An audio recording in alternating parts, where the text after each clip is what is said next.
Amigos do esporte, aqui é o Thiago Santa Bárbara, treinador de futebol, e nós iniciaremos mais uma live sensacional do circuito de lives Série A. Você é o nosso convidado especial. Vamos juntos nessa caminhada.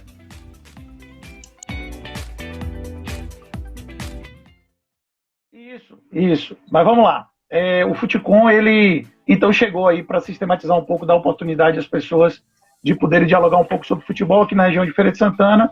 E a gente também, a partir daí, começou também a fortalecer o projeto FSA Esporte Clube, porque muitos profissionais, a gente acabou que aproximou, né, do projeto FSA. Eu não sei se alguma coisa aí do Futicom ficou pendente, mas assim, em relação ao grupo, né, que vem participando hoje do Futicom, na verdade surgiu essa ideia por volta de 2015 e 2016, onde aí nós sistematizamos um pouco a ideia, mas oficialmente como grupo de pesquisa da universidade foi registrado em 2019. Então no ano de 2019 foi que a gente fez o registro aí no CNPq e alguns professores aí do Brasil estão como colaboradores, né, daqui da cidade de Feira de Santana e também de outras universidades brasileiras.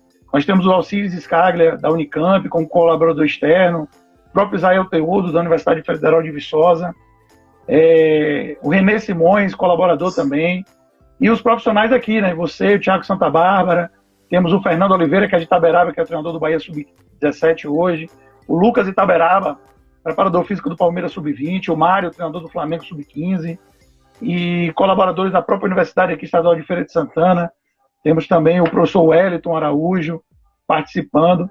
Enfim, nós montamos aí uma rede de profissionais com visões e compreensões diferentes do futebol, porque a gente entende que nesse pensamento diverso a gente pode crescer muito. E o Futicom, ele tem dado um auxílio importante aí nas ações do projeto FSA Esporte Clube, que inclusive está aí próximo, né, de uma parceria com a Universidade Estadual de Feira de Santana, para que a gente possa aí unir forças e promover ações ainda maiores, de impacto ainda maior. No ano passado, por exemplo, o Futicom, em parceria com o Programa Encaminhar Ação Cidadã, o PA, está me ouvindo, Thiagão? Jadson. Está me ouvindo? Jadson, está me vendo? Eu estou te vendo e te ouvindo. Pronto, eu só quero perguntar se o pessoal está te ouvindo. Quem está na live aí está ouvindo, Jadson? Porque para mim está parecendo que eu estou te ouvindo bem. Quem está na live aí está ouvindo, Jadson? Por gentileza, dá um retorno aí. Eu não estou na fazenda não, viu, Thiagão?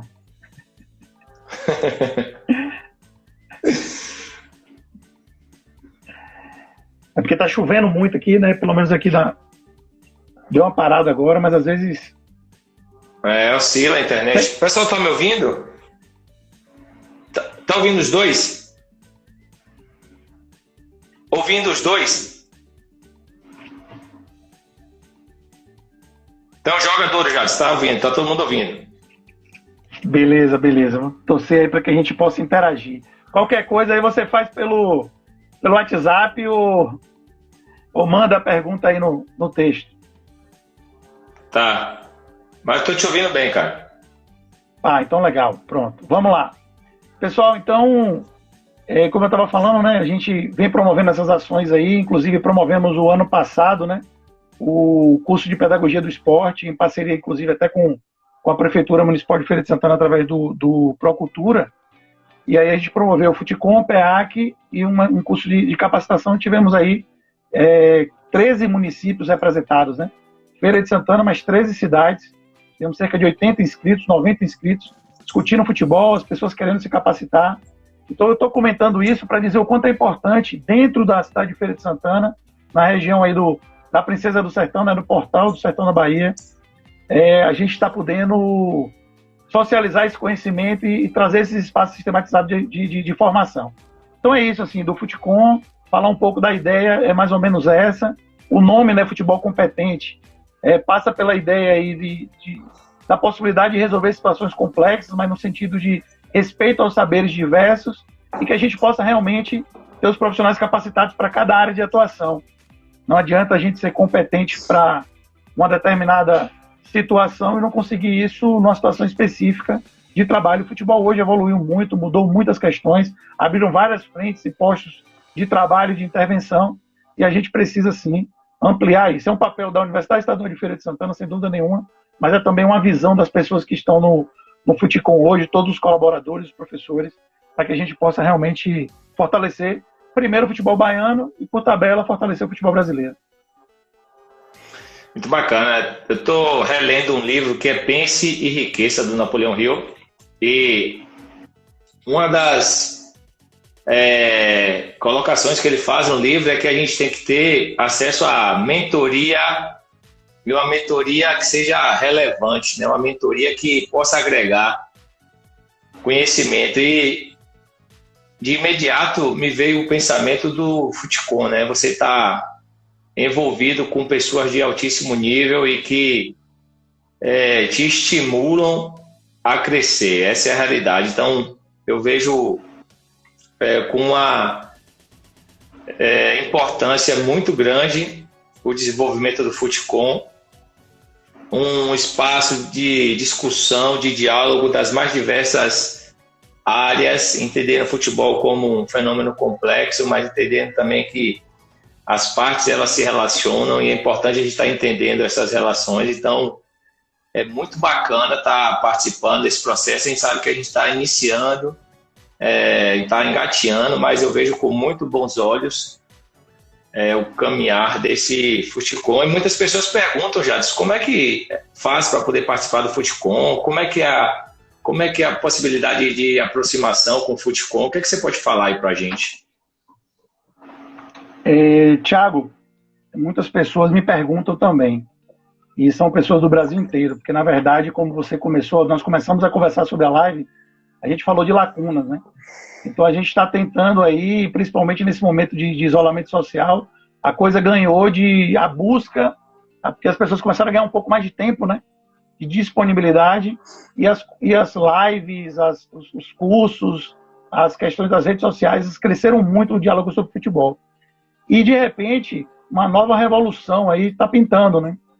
Tem o pessoal que chama que a quarta revolução é a revolução para além da tecnológica, da inteligência artificial e tal, mas eu considero que a revolução é da desobediência produtiva.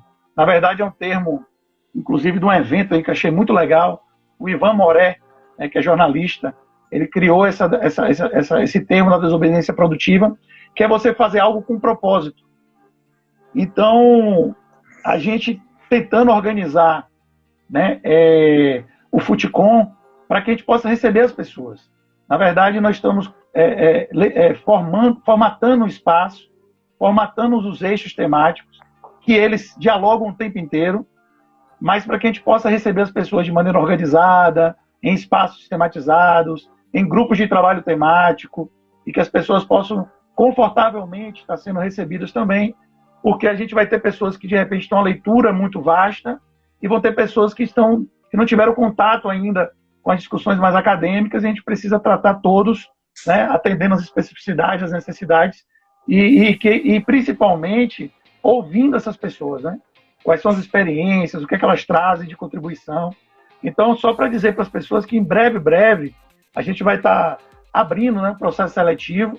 Lógico, é gratuito, mas iremos fazer um processo seletivo com critérios aí embasados em disponibilidade, em perspectiva de interesse, porque é importante também as pessoas entenderem que é um grupo de pesquisa e estudo. Então a gente tem demandas, tem tarefas que precisam ser cumpridas, e esse processo seletivo vai caminhar nessa direção, né? De entender a disponibilidade, de entender a trajetória, quem são essas pessoas. E no primeiro momento a gente só vai realmente divulgar depois que isso estiver pronto. E aí a gente não sabe o tempo, né, que nós vamos ter, mas temos uma compreensão que a gente pode avançar bastante nesse período, né? Podemos criar já um quadro teórico, um quadro de experiências vivenciais, de ideias. Estamos nesse momento agora, nessa tempestade de ideias, construindo essa organização aí para que a gente possa, inclusive, repercutir em eventos, né? Eu penso, Thiago, e é algo que eu vou levar para o grupo, é que a gente possa estar fazendo um evento por ano, né? Que é um evento geral, aberto para todos, e os eventos internos, que são seminários formativos. Esses seminários formativos, ele vai ajudar na construção do seminário geral e também a gente abrir espaço para apresentação de trabalhos, as pessoas possam fazer seus relatos de experiência e que as pessoas possam trazer suas colaborações também para o Futicom nesse sentido, né? Que é participando dos eventos que nós vamos estar promovendo. Lógico, tudo isso com a chancela da Universidade Estadual de Feira de Santana, uma instituição com muita credibilidade, uma instituição pública, que tem o interesse, sim, de socialização do conhecimento e de fortalecimento regional, né, de todos os aspectos.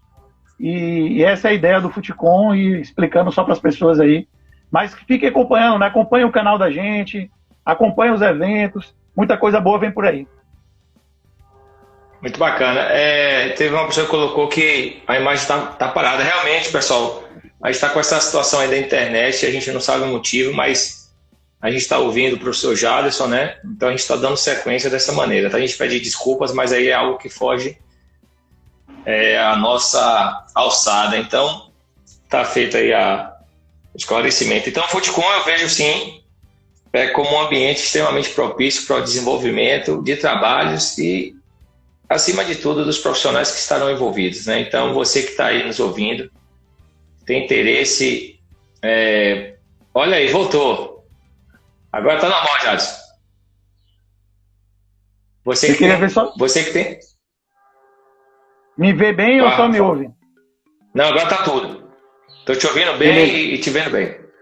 Tô testando. Excelente. Então, como eu estava falando, é um ambiente muito bacana para o desenvolvimento, e o que a gente busca no Futicom é a aplicabilidade do que vai ser produzido, né? Eu acredito que esse é um dos pilares, que a gente consiga produzir muita coisa bacana para aplicar, e que muitos dos problemas que nós temos, e essa foi até uma discussão que levou um certo tempo no grupo, muitos dos problemas que nós temos na prática que sejam resolvidos através da nossa pesquisa, né?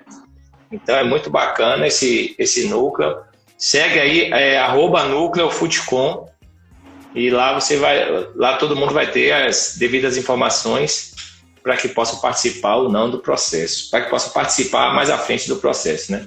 Jadson, falando em futebol competente, e é algo que a gente vem discutindo bastante, né? A formação de jogadores.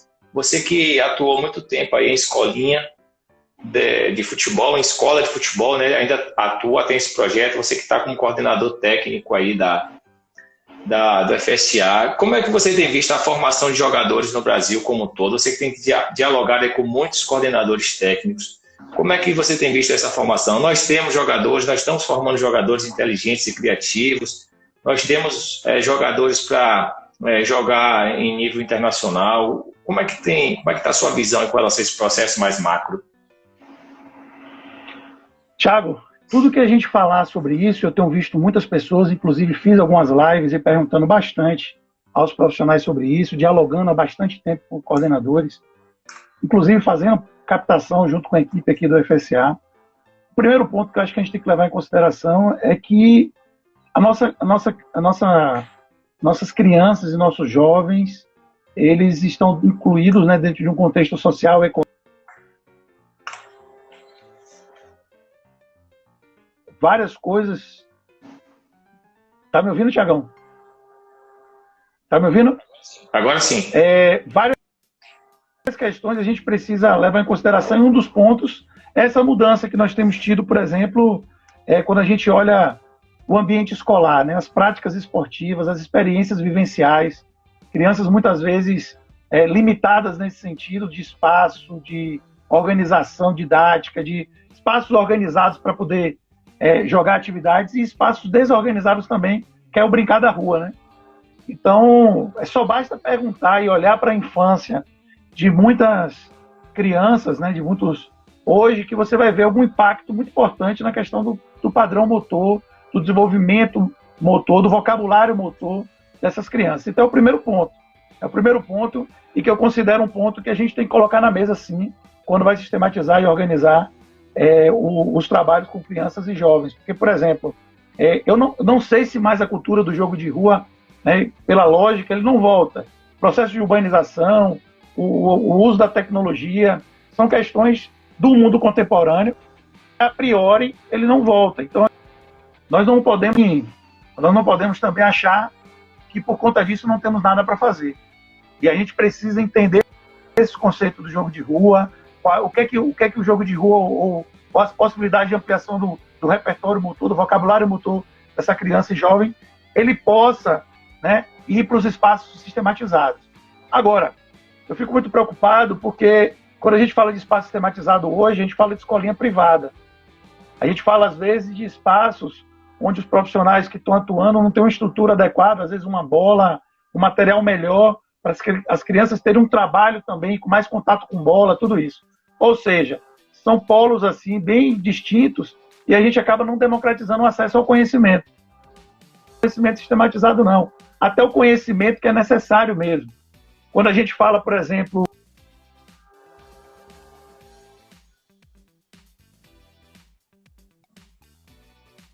Travou, Jadson.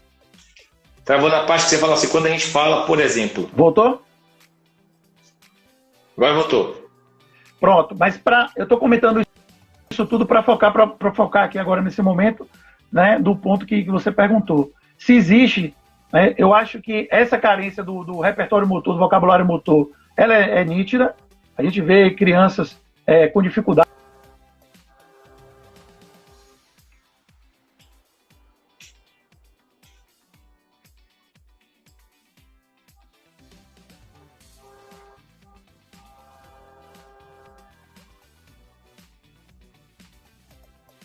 Com as próprias crianças e ver elas jogando. É o primeiro ponto. O outro ponto é o problema realmente de...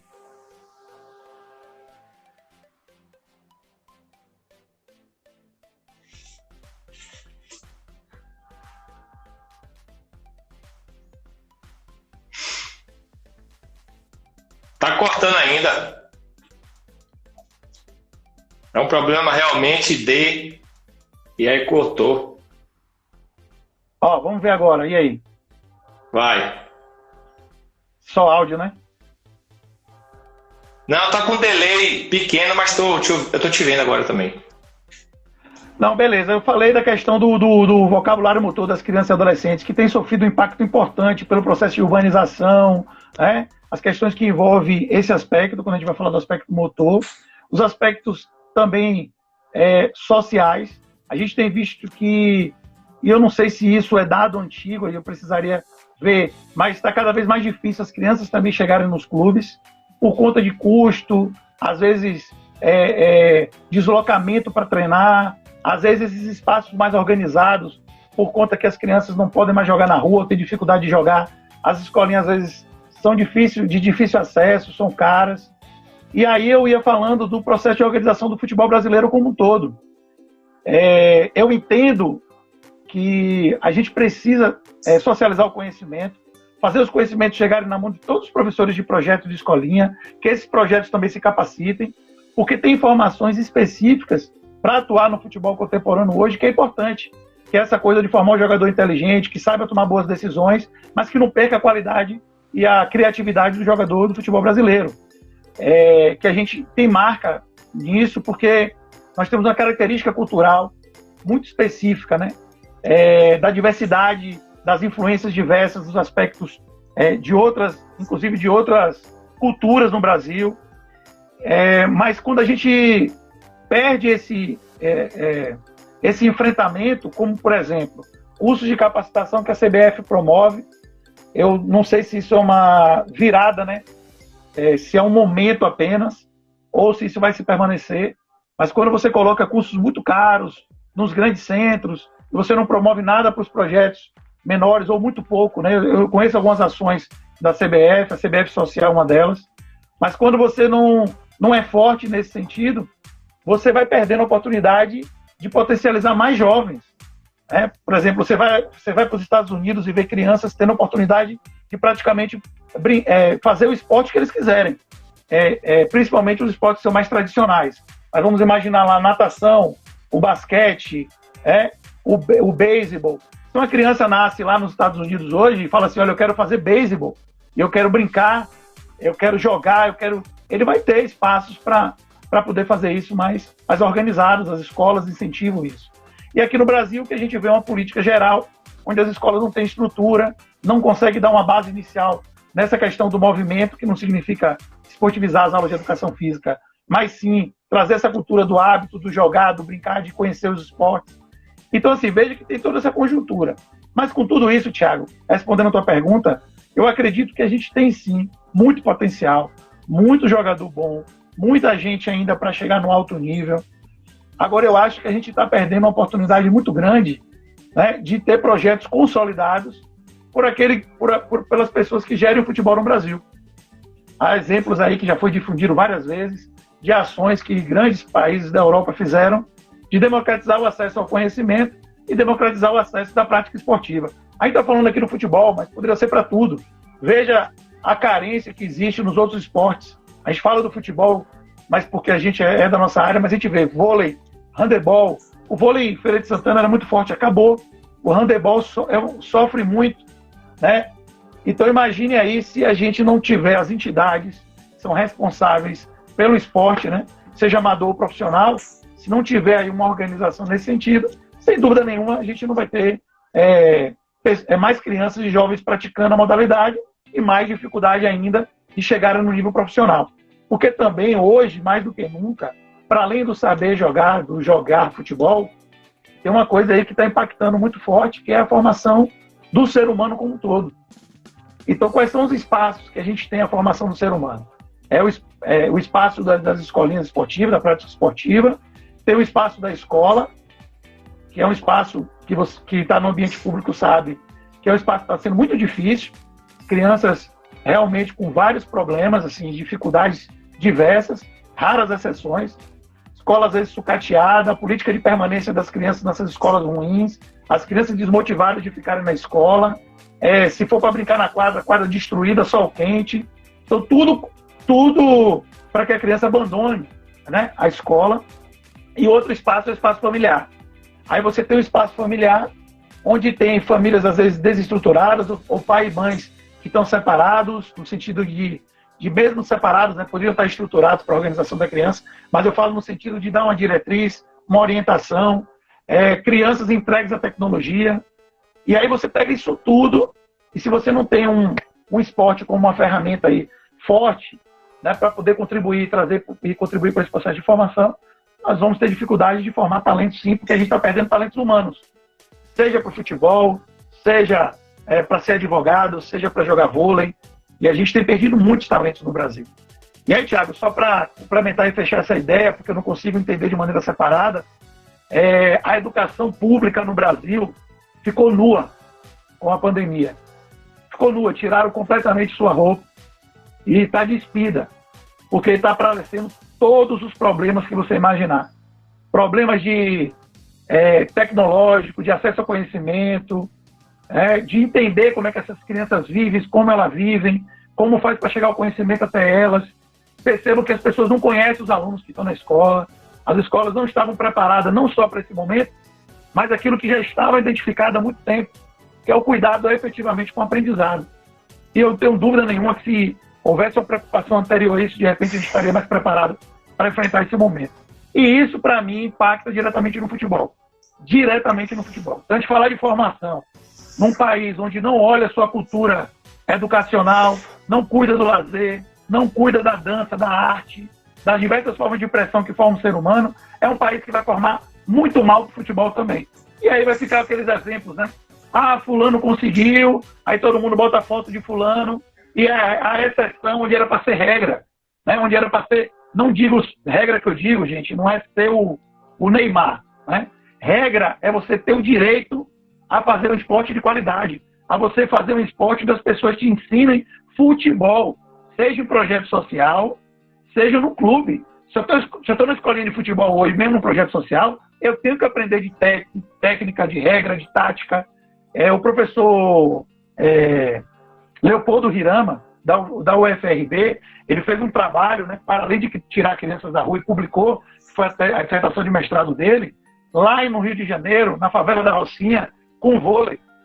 E disseram para ele que o Leopoldo ensina qualquer coisa para os meninos aí, coitado, é projeto social. E ele disse, não, eu vou ensinar conteúdo. É porque é projeto social? Não, eu vou ensinar conteúdo. Eu tenho compromisso, né, com a formação desses meninos, que estão no meu projeto para aprender vôlei. Cidadania é muito importante, mas eles estão matriculados em aula de vôlei. E vôlei tem suas regras, seus ensinos, tudo. Então, a gente tem que discutir o futebol como um todo. Aí a gente vai ter tua resposta. Nós vamos continuar formando atletas de alto nível, criativos. Sim, nós vamos continuar formando. Quantos? Poucos. Nesse formato que está posto, poucos ainda. Melhorou muito? Melhorou. A gente tem lá no texto do Futicom o 7-1, né? Que muitas vezes as pessoas reclamam do 7-1, assim. No 7-1 é como se tivesse tudo errado antes. Não é como se tivesse tudo errado antes. Mas como se tivesse criado um comodismo no que estava errado. Principalmente no que estava errado. Por quê? Porque os resultados, e o Brasil ganha isso, ganha aquilo, estava botando debaixo do tapete a sujeira que é o futebol brasileiro em vários aspectos. A má formação, que todo mundo pode dar aula. Não, todo mundo não pode dar aula. São as pessoas capacitadas para lidar com o ser humano e entender daquilo que ele está fazendo.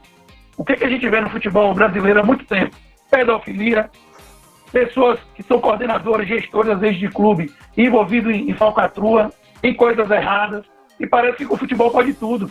E as pessoas ainda batem na mão dessas pessoas, ainda comemoram e celebram, achando que está tudo bem. Ou a gente vai ser radical, no sentido de atacar a raiz do problema, ou nós vamos continuar botando sujeira debaixo do tapete, e eu torço para que, se isso aconteça, que venham mais 7-1. Que venham mais, porque no campo, como torcedor, eu fico muito triste, mas no campo, como pessoa que luta por um futebol melhor, por um espaço melhor, por pessoas melhores, que venham mais 7-1. Espero que aquele 7-1 tenha gerado um impacto, eu acho que gerou. Eu acho que nós estamos aqui conversando e falando do Futicom, também tem um pouco desse impacto, da possibilidade que se abriu para ouvirem as pessoas que estão estudando, pensando no futebol. Mas ainda é pouco. A gente precisa de um plano divulgado, difundido, socializado. E tem vários clubes fazendo isso. Tem vários clubes socializando conhecimento. Tem vários clubes que já entenderam que se você tem projetos, escolinhas com atletas melhores, mais bem orientados, mais bem capacitados, esses atletas vão chegar numa condição melhor nos clubes, principalmente aqui na Bahia.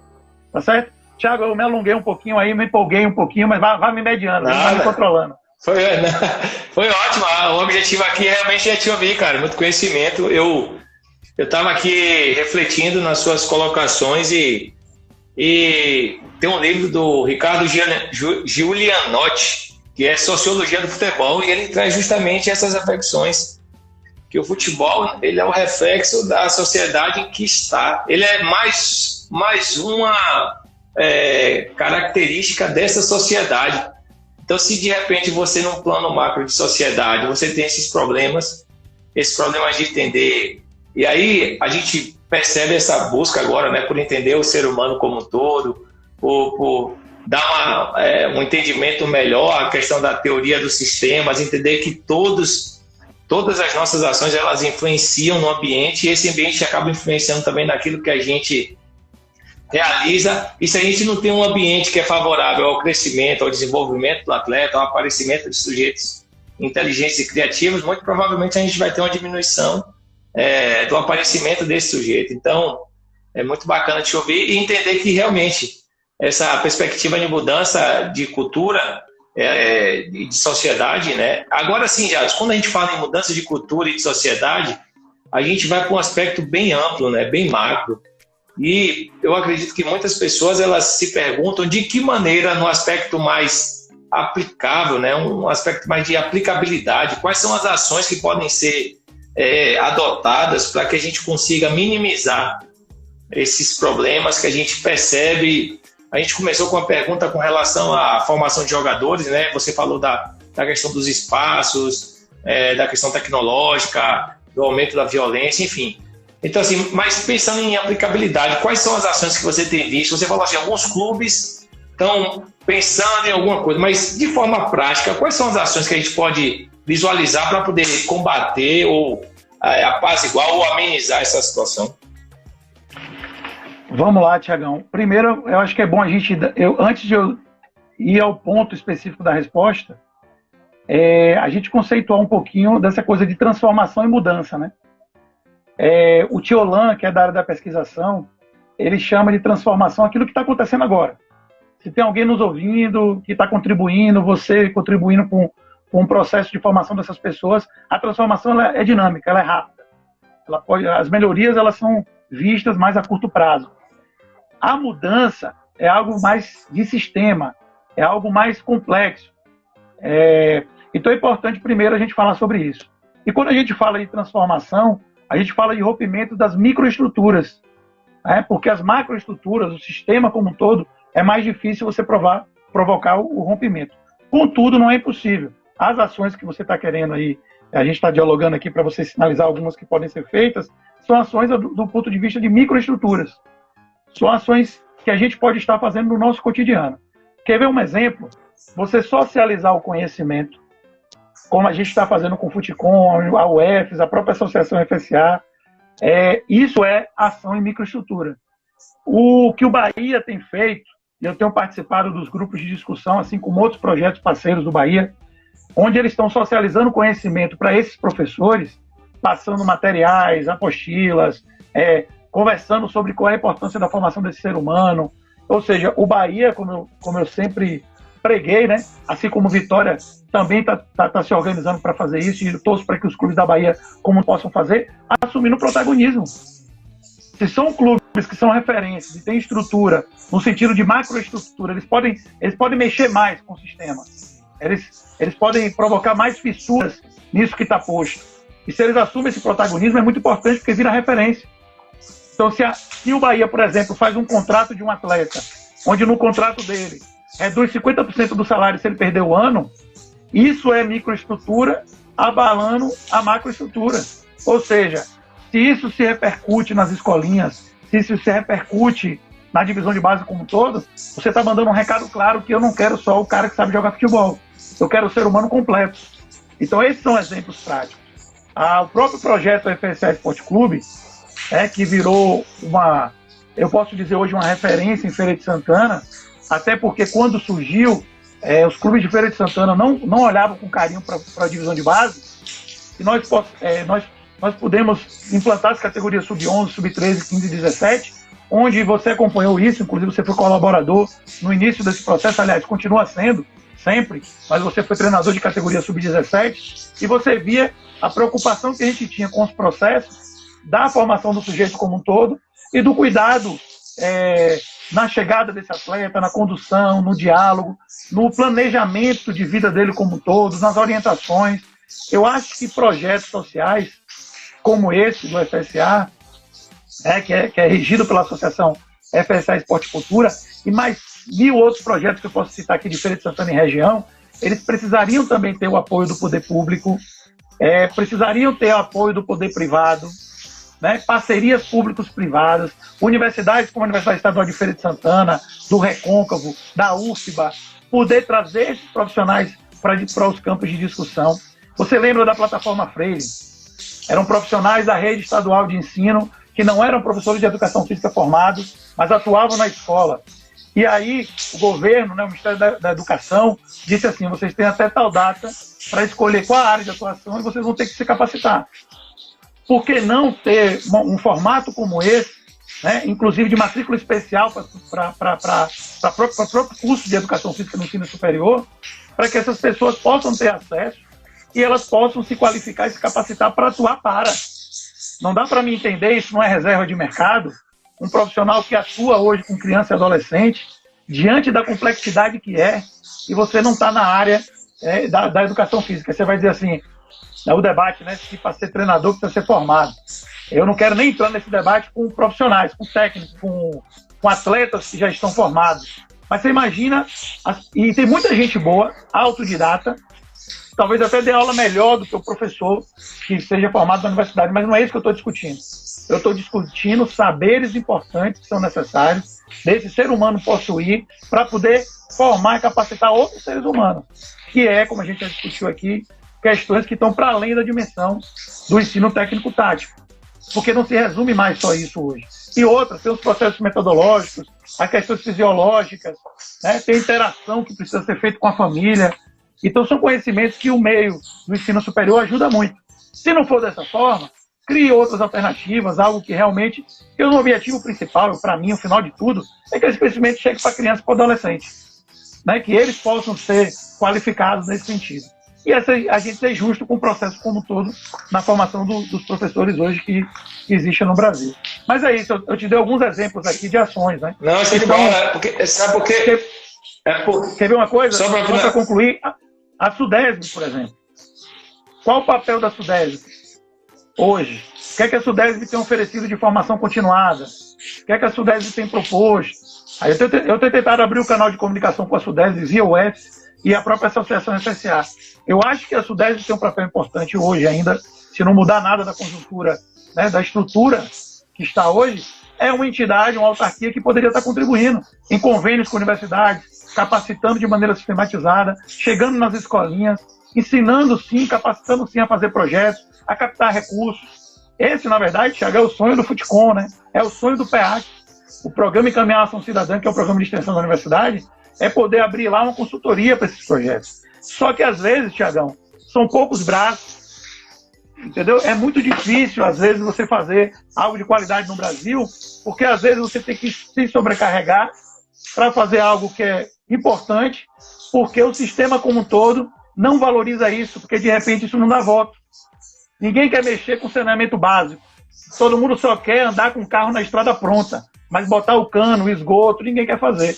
Porque a gente vive de 4 em 4 anos e todo mundo quer sustentar de 4 em 4 anos. Enquanto for assim, nós vamos ter dificuldades importantes. Mas muita gente boa está produzindo muita coisa boa e é desse chão, dessa produção boa que eu acredito e confio nas mudanças. Excelente, eu vejo dessa maneira também. Tem muita gente se preocupando e às vezes também tem muita gente com dúvidas de que maneira pode atuar, de que maneira pode efetivamente contribuir com esse processo. Porque quando você traz, e minha provocação foi justamente nesse sentido, né? Na época que eu trabalhei, por exemplo, lá no Bahia, a gente tinha essas microestruturas, esses microtraumas, pegando um termo aí da fisiologia, microtraumas adaptativos. O jovem que não ia para a escola 2 vezes na semana, ele ficava fora do jogo. Então, assim, é um exemplo simples, né? Um exemplo básico, mas que a gente tem que pensar em ações concretas para, de fato, bater nesse processo. Porque senão a gente, e como você falou bem, a gente fica muito distante da possibilidade de ação. A gente tem que pensar de que maneira a gente vai agir. A gente já sabe desse problema. A gente está vendo que existe esse problema. Existem algumas pessoas se movimentando para poder atacar esse problema, mas efetivamente, quais são as ações que nós iremos adotar? E você trouxe aí diversas, e obviamente que a gente tem muitas outras. O treinador Adriano Oliveira, ele coloca assim, os clubes, antes, né, agradecer a presença de todos, teve muita mensagem aí do Negrotti, teve mensagem da Pice, da Ellen Nildes, obrigado pelos ensinamentos, o Hilton, Ito, né, grande jogador de futebol, e parabéns lá pela arena dele, a Tati, muita gente boa participando com a gente aqui, o treinador, cadê aqui? Os clubes pensam mais no lucro futuro do que na formação do cidadão? Aí eu passo para você. O que é que você tem visto aí nesse processo? Eu já falei agora da minha percepção, mas o que é que você tem visto desse processo aí? Thiago, eu vou ser bem sincero para vocês aqui. Eu vou tentar dividir essa análise de clube em pelo menos, 2 ou 3 aspectos. O primeiro é que os clubes, de uma forma geral no Brasil, não estão prontos nem para gerir as questões que são mais básicas, que é pagar o salário em dia, que é pagar os profissionais, que é ter um planejamento estratégico, e isso para mim é básico, né? Isso é básico. Aí, quando você vai pensar em organização de médio e longo prazo, de perspectiva de formação, de avaliação de atletas, de plano de carreira, de organização, né, da vida do atleta, até e na perspectiva de prospecção de atletas, qual atleta a gente vai contratar, por quê, como, qual o objetivo do clube, a gente percebe que existe um amadorismo total, né, nesse formato estatutário. Eu não sei se é o problema do formato estatutário das pessoas que estão no estatuto, existe uma discussão sobre isso, porque nós temos uma associação As Já fica pessoas. a segunda opção. Eu Porque ia falar agora, nós temos. Aí tem clubes aí formato estatutário que. O Flamengo é exemplo disso. Mas vamos lá. Então, o que acontece? Nós temos pessoas que o futebol se transformou de uma maneira muito rápida, está se exigindo A e as pessoas estão entregando B. Então, e eu falo da gestão, sabe? Eu falo da gestão. E aí casa com o que você está... Eu não sei quem foi que fez a pergunta aí, mas falando se os clubes pensam só em lucro. O que acontece na prática é o seguinte: o clube, eu vou imaginar o clube aqui pensando ele como uma empresa, ele tem que pensar no lucro, ele tem que pensar em se sustentar. O problema é que não pode ser o lucro de qualquer forma, de qualquer maneira, como, por exemplo, desvalorizando o profissional que atua no clube, como eu comentei aqui agora, não pagando salário, não honrando com os acordos, né? Não tendo um planejamento estratégico a médio e longo prazo. Então, assim, você querer ter lucro, processos, você querer ter lucro não tem nada... outra coisa, que a gente tem que parar com isso. Ganhar dinheiro não é feio e não é sujo. Ganhar dinheiro não é feio e não é sujo. É igual o jogo de futebol. Tem os caminhos. Isso. O feio e o sujo é você roubar. O feio e o sujo é você enganar. O feio e o sujo é você ganhar o jogo de qualquer jeito. Você tem que ganhar de maneira honesta, justa e com competência. Fazer gestão e ganhar dinheiro é obrigação do clube. Por quê? Porque o clube, ele precisa agradar seu torcedor, o clube precisa lançar sua marca, o clube precisa, né, se fomentar isso aí, não tem problema. O problema é a má gestão. Então, quando você fala que os clubes, ele fala que provavelmente é angustiado, denunciando e falando que os clubes só veem um lado, né, de qualquer jeito, o lucro de qualquer jeito. Mas deixa eu falar uma coisa, viu, Thiago? A revolução que eu falei da desobediência produtiva, que fala lá o Moré, né, o jornalista, ele fala que as pessoas vão consumir melhor. Eu estou apostando muito nisso. Quem tem conteúdo, Thiago, vai se sobressair. E não é só por causa da crise do coronavírus, não. É porque as pessoas estão cansadas de qualquer coisa. As pessoas não querem muita coisa na internet, as pessoas querem boas coisas na internet. Os torcedores, eles não querem o clube, vão começar a entender que não quer o clube campeão todo ano, mas que pelo menos em 5 anos eles briguem por bons títulos, façam boa competição, tenham times organizados, tenham suas receitas em dias. Olha a situação que está acontecendo em grandes clubes do Brasil, onde fizeram um pepino, né, criaram todo o cenário e, por não serem responsáveis direto por isso, largaram para as outras gerações. A gente vê isso com os clubes aqui da nossa cidade, né, um dos clubes fortes da nossa cidade, e vê isso em clubes do Brasil. Então eu não vejo problema nenhum dos clubes quererem, né, ganhar dinheiro, mas tem que ser de maneira honesta, competente e sustentável. Ô Jackson, eu vejo da seguinte forma também, essa questão da ciência, né, como um todo, né? Quer dizer, quando a gente fala ganhar dinheiro, quando a gente fala ciência, quando a gente fala sistematizar, parece palavrão, né? Parece que está querendo afastar algumas coisas que envolvem o jogo, como a ludicidade, como criatividade, como jogadores inteligentes. Não é nada disso. Mas eu vejo que essa questão da aproximação da ciência e essa mudança de entendimento de que o homem não é uma máquina que vai ter o seu valor apenas no momento que está produzindo, entendendo que o homem, e pensando no homem, pensando nesse processo de formação, né? Entendendo que ele precisa, assim, de diversos conteúdos e que em alguns momentos uns vão sobressair um pouco mais do que outros e que aí vai gerar essa lucratividade, que vai gerar esse retorno, mas que os clubes têm que pensar em todos. Os clubes, e pensando em clube, eu vou extrapolar. A sociedade, a gente tem que pensar como um todo, a evolução do indivíduo. Alguns ali vão seguir a carreira profissional, alguns ali vão estar num ambiente competitivo, outros não, e a grande maioria não estará. E essa grande maioria que não estará, o que é que vai fazer? Então a preocupação, a gente passa dessa preocupação de ter um texto legal, um livro legal que fala que o jogador é visto como uma laranja. Então, enquanto ele estiver dando suco ali, ele está sendo utilizado.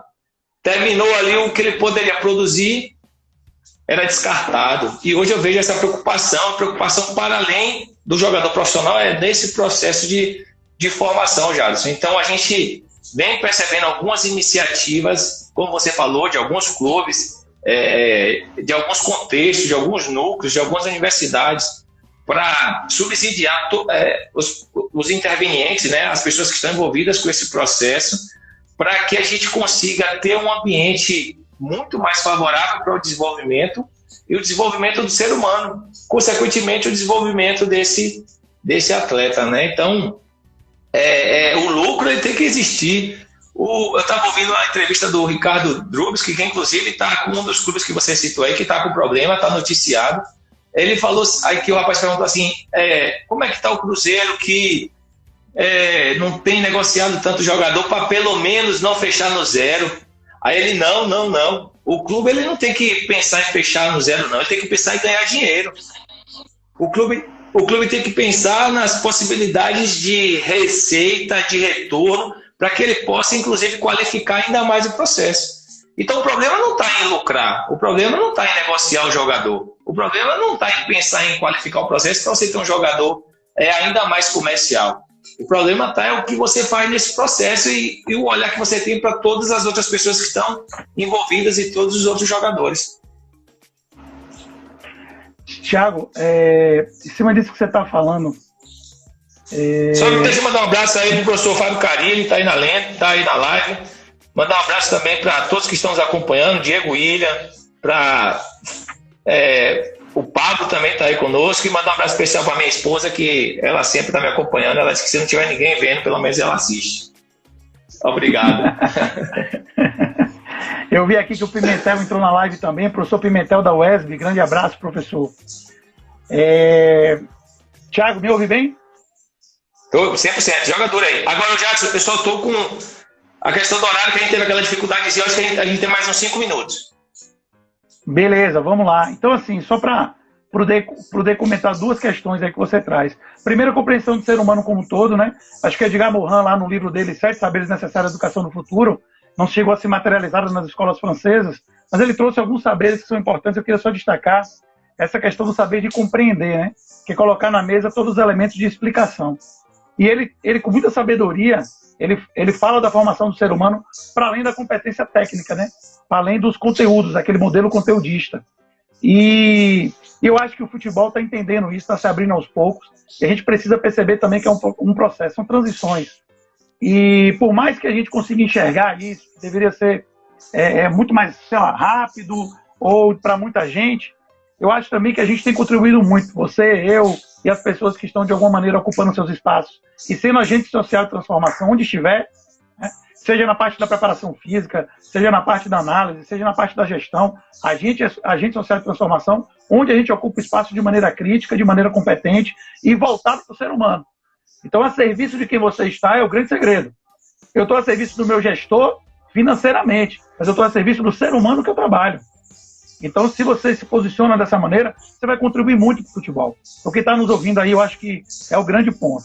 Uma outra questão, que é, na verdade, algo que eu não tenho resposta, mas só um comentário, como professor de escolinha há 22 anos, e vendo outros professores de escolinha, repare, hoje nós temos as questões legais que impedem os clubes de trabalharem dentro da sua base. É claro que os clubes têm as escolinhas e os projetos satélites, mas dentro da sua base com crianças abaixo de 13 anos. Aqui no Brasil, 13 anos, 14 anos ali para poder alojar. Aí eu pergunto para você, olha que dissonância, olha que loucura isso. Quem faz dos 6, 7, 8 até os 14 anos a formação dessas crianças, se todo mundo for seguir a risca a lei? A escola. Deveria ser a escola. Não, vamos lá. Aí na escola, você vai ter a formação do ser humano como um todo e, de repente, um encontro de educação física por semana. Mas eu falo uma formação esportiva. Aí você tem as escolinhas esportivas, né? Essas escolinhas esportivas, que conteúdo essas crianças estão tendo? Como estão sendo formadas? E aí responde aquilo que você comentou lá na frente. Quando o clube recebe essa criança, esse adolescente, é também muito mais gasto para o clube, muito mais complexo para o clube não ter esse cidadão formado de maneira adequada dentro e fora do campo. A importância ainda maior da gente olhar para esses projetos, para essas escolinhas. Eu estou batendo nessa tecla aí na reta final, que eu acho que tem que ser uma ressonância geral. A CBF precisa criar certificados, não é para burocratizar, nem desempregar ninguém, mas para obrigar as pessoas a, num prazo X, se organizarem para poder receber crianças e adolescentes para poder dar aula. Você não pode fazer isso de qualquer maneira. Seja no espaço ali público, seja na ruazinha da esquina, mas a gente precisa saber quem são essas pessoas que estão trabalhando e como estão trabalhando. E quem tem que fazer isso, no meu olhar, é a CBF. Tem que ter cadastro.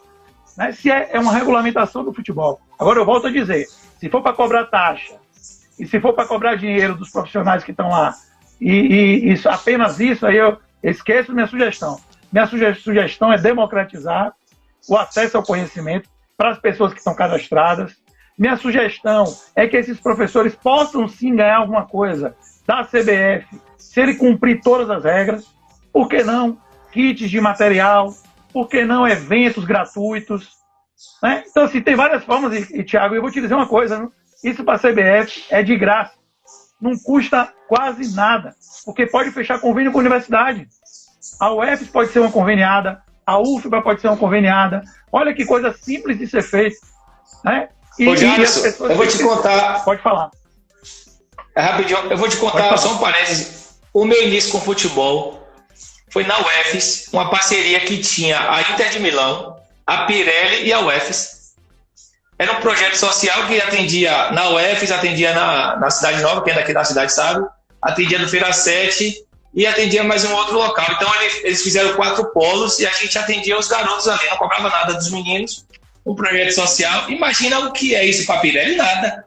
Imagina o retorno social que é gigantesco. E a gente tinha ali material da Inter de Milão, eu era estagiário na época, eu estou falando de 18 anos atrás, então a gente tinha todo o material da Inter, a gente tinha o lanche para dar para os meninos, a gente fazia as visitas, era com o professor João Danilo, com o Mário, com o Dimilson. Então, assim, como você está falando aí, eu estou falando isso há 18 anos. Coisa simples, com uma possibilidade de inserção altíssima num local extremamente ávido por aquele conteúdo e que não seria nada. E que, obviamente, quem estava ali recebia, tinha os valores. Então, muito bacana, cara, você tinha acesso. Então, de repente, é mais uma possibilidade da gente atuar nesse espaço e atuar de uma maneira efetiva, né? Atuar de uma maneira transformadora. Mas continua, desculpa aí te interromper. A gente já está chegando aí, né, na questão do tempo, mas só para falar um pouco da Associação FSA, a Associação FSA Esporte e Cultura, né, que tem como presidente o Dr. Arley Ramos, tem vários projetos. Tem a Escolinha para Deficiente Visual, nós estávamos começando aí com 3 alunos, mas infelizmente tivemos que parar com a questão da pandemia. O professor Sérgio o técnico, né, o mediador dessas aulas. Tem um projeto com capoeira, tem um projeto com jiu-jitsu, tudo isso aulas gratuitas, né? E tem um projeto do FSA Esporte Clube, que é um projeto que acabou ganhando uma repercussão de clube, mas não é clube. É simplesmente um projeto organizado que ocupou uma lacuna deixada por vários clubes da cidade e que a gente torce pelos clubes da cidade ocupem seu espaço, né? E o projeto, ele não tem esse objetivo de concorrer com o clube, mas de dar, sim, uma formação de qualidade e de contribuir para que os jovens, sim, possam chegar nos clubes com conceito. E a gente conseguiu. Nós temos hoje quase 20 atletas em clubes como Bahia, como Vitória, Fluminense do Rio. Recentemente um atleta foi agora do Fluminense do Rio para os Emirados Árabes. E todos esses crianças e adolescentes que você conhece, boa parte deles, porque você estava no início do projeto. Ontem eu tive um diálogo com 2 atletas que estão no Bahia e eles disseram, olha, a nível conceitual, a gente não sentiu dificuldade, professor. A gente entendeu muito o que o treinador do Bahia passa para a gente. Ou seja, que adaptação fantástica que o projeto FSA deu para essa criança a nível conceitual, a nível de procedimento, a nível de conduta. É claro que a intensidade vai mudar, né? As relações que existem de vestir uma camisa de um clube, muda tudo. Mas é igual você pegou o menino no ensino médio, preparar ele de maneira adequada para ele chegar na prova do Enem e dizer assim, eu vou deitar no Enem agora aqui, porque eu fui bem preparado para isso. Eu acho que é isso que a gente tem que buscar. Né? E não tem que ficar botando a sujeira debaixo do tapete. Tem gente que vai reclamar, dizer que o futebol está errado, que reinventaram o futebol, estão querendo criar burocracia. Não. A verdade é que isso já existe desde a década de 70, na Europa publicado, até antes, mas na década de 70, e está chegando no Brasil agora as informações, porque tomou um baita 7-1, e as pessoas que geriam o futebol se abriram. E sabe por que criticam tanto o futebol, Thiago? Porque querem fazer o discurso do umbigo e preservar os seus poderes. Porque eu vou dizer uma coisa para você, o voleibol fez isso, foi campeão olímpico e ninguém critica. Ninguém critica o voleibol. Cresceu. O voleibol tem analista há quanto tempo? O cara lá dando treino, com meio muito de gente lá no jogo, analisando todos os lances do time adversário e ninguém falou nada. Agora o futebol, que o Brasil é o país do futebol, mas que não se estuda futebol, né? Todo mundo sabe e ninguém sabe nada. Aí sabe o que acontece? Todo mundo quer fazer e ninguém faz nada certo. Aí o voleibol que não está na mídia, ninguém fala nada. Por que ninguém foi falar do voleibol? Porque ninguém chegou lá e falou bem assim, o voleibol está tudo errado, quem sabe eram os práticos, quem sabe bater na bola. E aqui eu não estou condenando os práticos, eu vim da prática. Agora, se a gente não abrir o olho e entender que nem todo mundo que é prático, que foi atleta, consegue dar treino, e nem todo mundo que é acadêmico consegue dar treino, que ele precisa ter saberes especiais para isso, né? Inclusive vivencial, que vivencial não é saber jogar, é ter tomado um sol na sua escolinha, ter substituído errado, ter vivenciado competição, né? Aliado a esse processo todo, ele está capacitado para dar aula. Não tem nada a ver se é acadêmico ou prático. Eu gosto de tocar nesse assunto e não tenho medo nenhum. Show, 20 segundos. Eu queria agradecer, Thiagão. Eu queria agradecer a todos, dizer que sigam a gente nas redes sociais. O professor Thiago tem contribuição importante, Futicom, PEAC, e tamo junto. Obrigado, Thiago, pelo convite. Um abraço, pessoal. Tchau, à noite, professor Everson Pimentel, preparação física. Tchau, tchau, tchau.